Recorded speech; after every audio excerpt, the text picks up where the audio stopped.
Hey guys, welcome back to my YouTube channel. My name is Shubham. आप देख रहे हो tech B Shubham. SBI mutual fund ने अपना एक नया एनएफओ लॉन्च किया है, जिस एनएफओ का नाम है एसबीआई इनोवेटिव अपॉर्चुनिटी फंड। तो इस वीडियो में इस फंड के बारे में पूरी डिटेल जानेंगे एंड बताएंगे कि इस फंड में आपको इन्वेस्टमेंट करना चाहिए या नहीं करना चाहिए। तो चलिए इस फंड के बारे में डिटेल जानते हैं। अभी इस फंड का एनएफओ आ रहा है, तो अगर आप इस फंड के एनएफओ के लिए अप्लाई करना चाहते हो तो टाइम पीरियड है 29 जुलाई 2024 से लेकर 12 अगस्त 2024 के बीच में इस फंड कि एनएफओ के लिए अप्लाई कर सकते हो। अगर आप एनएफओ के लिए अप्लाई करते हो तो आपको एक एनएफई मात्र आपको 10 रुपीज में ही मिलेगा। तो चलिए इस फंड के बारे में और डिटेल जानते हैं। उससे पहले बता दो, चैनल पे नए हो तो चैनल को सब्सक्राइब करके बगल के बेल आइकन को जरूर दबा लेना, क्योंकि इस चैनल पे हम आपके लिए लेके आते हैं personal finance, banking and mutual fund से रिलेटेड वीडियो। तो चलिए इस फंड के बारे में डिटेल जानते हैं। इस फंड का जो बेसिकली जो बेंचमार्क है वो है निफ्टी 500 टोटल रिटर्न इंडेक्स, यानी कि इस फंड का आगे चल के जो फ्यूचर ग्रोथ कैसा होगा टोटली डिपेंड करेगा निफ्टी 500 में जो स्टॉक है वो कैसा परफॉर्म करेगा।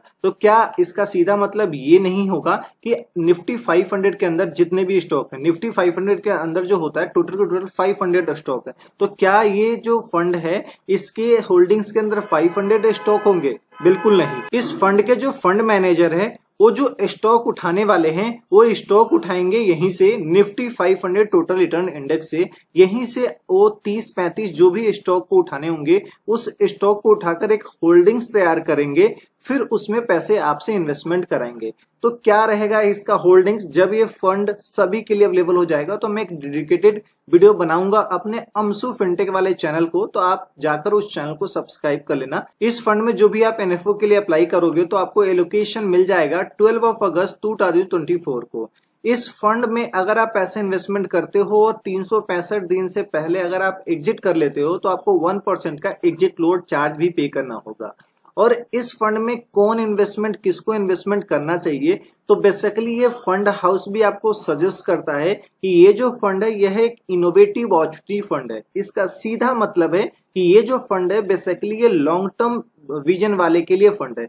तो अगर आप एक ऐसा फंड देख रहे हो जो टाइम टू टाइम अगर होल्डिंग्स में कुछ चेंजेस भी हो, कुछ अगर क्राइसिस समथिंग कुछ आता है तो उसमें चेंजेस करके एक लॉन्ग टर्म एक अच्छा सा विजन आपका है जिसके लिए आप कुछ कुछ अमाउंट इन्वेस्टमेंट करके अपना विजन पूरा करना चाहते हो, तो आपके लिए ये fund one of the best होने वाला है। क्योंकि ये जो फंड है ये लॉन्ग टर्म वाले के लिए ही है। अगर आप शॉर्ट टर्म इन्वेस्टर हो तो आप इस फंड को अवॉइड करना, इस फंड में इन्वेस्टमेंट मत करना। तो चलिए देखते हैं कि जैसा ये फंड आने वाला है ऐसा कोई और मार्केट में फंड है जो ऑलरेडी मार्केट में एग्जिस्ट करता है, जिसके रिटर्न के बेसिस पे हम डिसाइड कर सकते हैं कि इस फंड का फ्यूचर का रिटर्न कैसा होने वाला है, कितना हम रिटर्न इस फंड से एक्सपेक्ट कर सकते हो और कितने टाइम के लिए हमें इन्वेस्टमेंट करना चाहिए इस फंड में। मेरा क्या ओपिनियन है सारी चीजें आपको बताते हैं। ऑलरेडी मार्केट में है एक फंड जिनका नाम है यूनियन इनोवेशन अपॉर्चुनिटी फंड, जो कि रेगुलर और डायरेक्ट दोनों में अवेलेबल है, जो रिसेंटली ही लॉन्च हुआ है 1 ईयर पहले ही, अभी 1 ईयर भी कंप्लीट नहीं हुआ है। जिसका 6 मंथ का हम रिटर्न देखें तो रिटर्न है 24.95% का। और जब से ये फंड लॉन्च हुआ है तब से लेकर अभी तक का इस फंड का जो रिटर्न है वो है 37.54% का। तो चलिए जानते हैं कि इस फंड में हमें कितने टाइम के लिए पैसे इन्वेस्टमेंट करना चाहिए और कितना हम रिटर्न एक्सपेक्ट कर सकते हैं। तो मेरा ओपिनियन यही है कि अगर आप इस टाइप जैसा ये फंड है ऐसा ही इस फंड में या किसी और इसी टाइप के फंड में पैसे अगर आप इन्वेस्टमेंट करना चाहते हो तो मिनिमम टू मिनिमम आपका टाइम पीरियड होना चाहिए 10 ईयर का। 10 से 20 ईयर तक के लिए आप इन्वेस्टमेंट करिए, अच्छा रिटर्न आपको मिल जाएगा। कितना रिटर्न आप एक्सपेक्ट कर सकते हो? मैं आपको रिकमेंड करूंगा 15% का रिटर्न एक्सपेक्ट करो। हो सकता है रिटर्न जो मिलता है वो लॉन्ग टर्म में ज्यादा अच्छा मिलता है, 20% तक का भी रिटर्न मिलता है। ये जो रिटर्न को मत देखो कि 6 मंथ में इसने 24.95% का रिटर्न दिया है और जब से लॉन्च हुआ है तब से 37% तक का रिटर्न दिया है।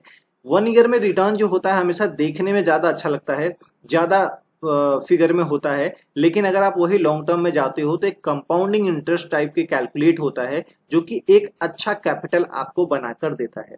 तो ये तो रहे इस फंड के बारे में मेरा ओपिनियन, ये सारी डिटेल। अगर आप इस फंड के एनएफओ के लिए अप्लाई करना चाहते हो तो जो मैंने आपको टाइम पीरियड बताया है उस टाइम पीरियड के बीच में आप एनएफओ के लिए अप्लाई कर सकते हो। चैनल को सब्सक्राइब करना मत भूलना, क्योंकि इस चैनल पे हम आपके लिए personal finance, banking and mutual fund से रिलेटेड वीडियो आपके लिए लेकर आते रहे। तो मिलेंगे इस तरह के नेक्स्ट वीडियो में, तब तक के लिए धन्यवाद। Stay safe, take care.